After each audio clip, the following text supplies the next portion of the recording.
It's a funny story. So this is 2009, and it's late September, or actually it's already in October. So the Phils are making their annual, well, not this year obviously, but their annual run to the postseason. And so working for Major League Baseball, especially in corporate sales, what we do is we branch out to the postseason markets, and there's a representative certainly from our department, corporate sales and marketing, in each market.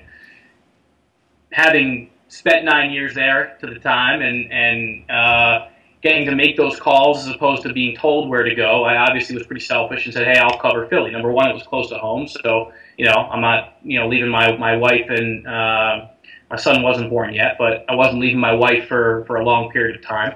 And it was somewhat selfish of me to go down and at least work the game that my team was playing in. So we're preparing for the postseason, and the phone rings. My cell phone rings, and it's 215-463. The last four numbers are irrelevant because the Phillies, that's their area code and prefix. And so I was in the middle of something. I said to myself, you know what? It's the Phillies. I'll call them back. I know what it's about. It's about a postseason topic. I'll call them back in an hour or so. Little did I know, the Eagles have the same exact prefix as the Phillies. So when I got around to checking my voicemail 2 hours later, it was Joe Banner, who was then president of the Eagles, who has since moved on, and it was a complete shock to me. And he had gotten my name from a guy by the name of Mike D. Mike used to be the chief operating officer for the Red Sox, now the president of the Dolphins. I got to know Mike when he was at the Red Sox and I was at Major League Baseball, and he had just very candidly told Joe that if he was looking for someone to head up, kind of the revenue stream team, I was a local kid. I had, at least in Mike's eyes, done reasonably well at baseball, and I was someone that Joe should talk to, and that's really how it started. So nothing happened immediately. That was more of like an informational get to know you.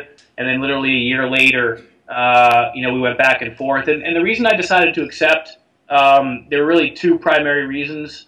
The most important one was it was a significant game changer for me with the role that I was offered and for my family, my hopefully growing family in terms of, at the time when I accepted the job, we were about to have, we had our first child. So, those types of things all of a sudden start becoming real. When you have a family, your decisions aren't just about you. Obviously, they're about your family, and so that was a big part of it. But primarily, it meant a big step up for my career. It was, I wasn't going to leave baseball unless it was a significant step up for me, and this was.